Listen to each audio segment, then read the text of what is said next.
Băi, lasă nota, tu aduci o sticlă de vin aici, că s-a terminat. Hai, Domnule, ați băut deja foarte mult și este târziu, am dorit să închidem. Bă, băiatule, deci dacă îți dau una, te ridici de jos, că nu o să mai prind eu lotul la Fiorentina, hai. Domnule, vă rog frumos să nu mă faceți să-mi pierd răbdarea. Păi și dacă ți-o pierzi, ce mă, băiatule, mă bați, da?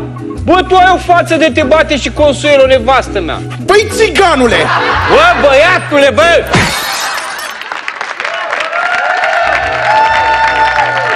Ce se întâmplă aici, domnule? Ce se întâmplă aici? Ce faci, domnule? Ce faci? Domnule, deci eu practic încerc să ascult Radio Zoo. Ce Zoo? Care Radio Zoo, domnule? Faci mișto de mine? Domnule, vă jur că nu glumesc. Deci eu de aici reglez volumul și de aici încerc să prind frecvența. 89.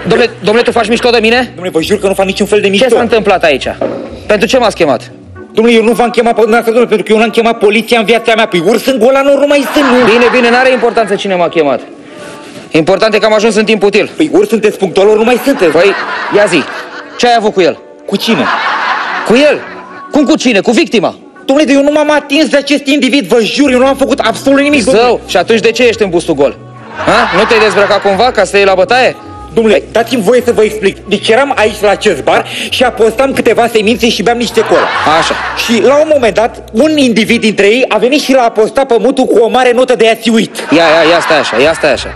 Ia-mă încet, care dintre ei? Adică unul dintre chelneri. Și care mutu? Adică fotbalistul. Care fotbalist, domnule? Nu să nu-l știți pe mutu, pe briliantul. Nu știu, domnule, nu-l cunosc, eu n-am televizor acasă. Care dintre ei e mutu? Deci, practic este ăsta. Ăsta l-a bătut? Domnule, vă jur să mă dea afară de la spălătorie dacă vorbim. Deci ăsta, mutul l-a bătut. Domnule, termină cu prostiile. Mă lăsați să vă explic? Declară cum s-a întâmplat. Deci, hai. Eu acum am să vă declar exact cum s-au întâmplat lucrurile. Așa. Deci, domnule, eu am fost aici.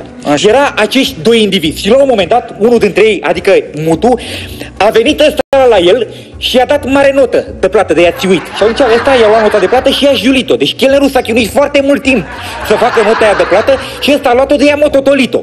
Totolito. Așa. Și atunci s-a enervat foarte tare, pentru că ăsta, știți ce a făcut? A venit și l-a julit de etnia lui rom. A spus că este rom și atunci s-a simțit jignit și ce a făcut? L-a luat și l-a lovit aici, înțelegeți? L-a lovit aici, vreau să mă iertați.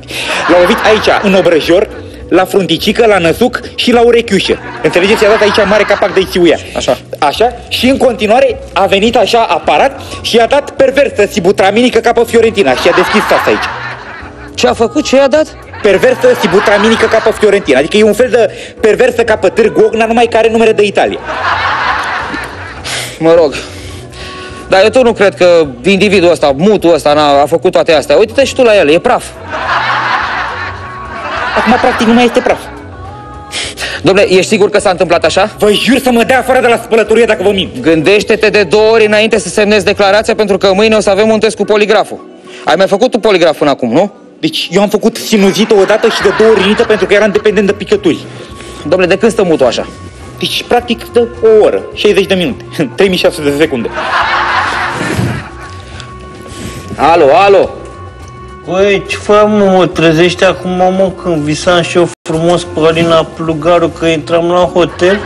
Hai, du-te și adu-mi o sticlă de vin, hai. Adu o sticlă. Alo! Bă, tu dai în capul ăsta, mă, băiatul. Bă, tu știi câte gole am dat la echipa națională la Fiorentina cu capul ăsta, mă? Băi, mutule, liniște-te. Băia, trăiți al familie. Bă, tu vezi ce-ai făcut? Băi, mutule, păi ori ești briliant, ori nu mai ești, tu vezi ce-ai făcut? Eu m-am chinuit să fac antebrazul ăsta, tu mi-ai dat de mă-i julit. Mă, du-te că eu-s briliantul, pleacă de aici și așa. Păi ori ești briliant, ori nu mai ești, nu? Trăiți ar familia ta să-ți trăiască.